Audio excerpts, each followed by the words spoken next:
Wherever I'm shooting, I always try to give the viewer an idea of what it's like being in that place, to capture its essence. When people look at my images, I want them to be transported to wherever it is I've shot that picture, to feel something, to be engaged while I'm going to photograph. I always think about the landscape first. I want to make sure the location is fantastic and the time of day is right. Storytelling is important in my work. It's part of the process of telling a story, and part of the process of telling a story is choosing the right lens. I generally prefer wide-angle lenses to telephoto lenses. It's just how I like to make pictures. If I'm photographing a person, my starting lens would probably be a 35mm, a great portrait lens. The same goes for animals.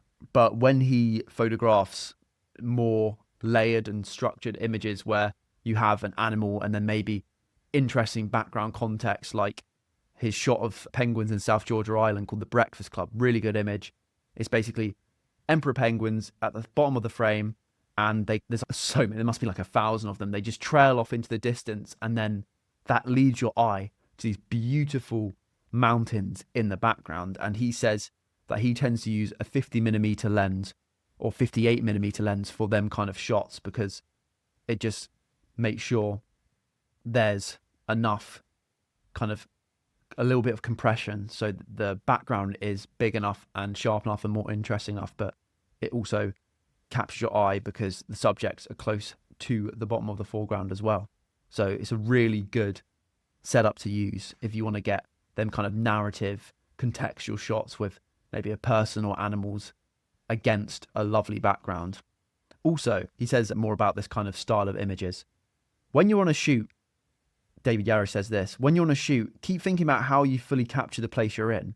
Try things out. Also think about how you might be able to tell a story. Don't just take a record shot that says, I was here. That's what postcards are for. Be true to the place. Show your viewers what it's really like. So he talks about sharpness, basically just try and have the most interesting or the closest thing in the frame pin sharp, whether it's the eyes or the teeth of a crocodile. That's really important. He also talks about eye contact, which captures emotion and character. It's said that eyes are the window to the soul, and an animal's eyes are so much. You don't want to photograph your subjects from 100 meters away. You want to photograph them close, whether your subject is a person or an animal. There are lots of important words in photography, and one of them is emotion, which comes from the eyes. Again, David Yarrow is talking about proximity in between you and your subject. You have to get close up. You have to get the eyes sharp. That will make your images so much more powerful and so much more emotional.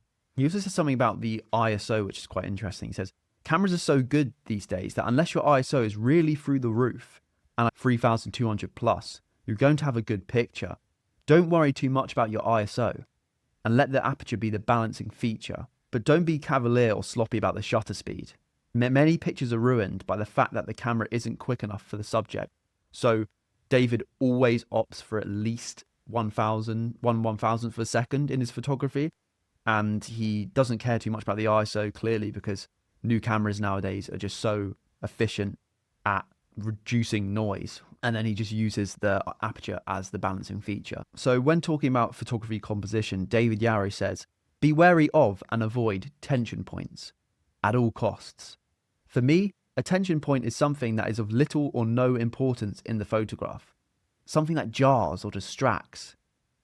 It grabs the eye, but for the wrong reason, so that the viewer's attention is drawn somewhere you didn't intend. You want the viewer to look where you direct, and their eye to be grabbed by the right things. Consequently, there's no room for something that shouldn't be in the composition. Rogue trees, perhaps, or half cut off subjects. Everything in the composition should be there for a reason. Yeah, so tension points are incredibly important things to avoid. Like he says, they can be rogue trees or they can be a shrub in the ground. Like, you can either remove them in post-production or more easily frame the shot so the tension point isn't actually there. It's not a problem. Just don't even get it in the frame in the first place. I remember watching a video of David Yarrow's where he was shooting something for Hugo Boss, actually. It was a big brand, and he collaborated with David Gandy, the model for this shoot.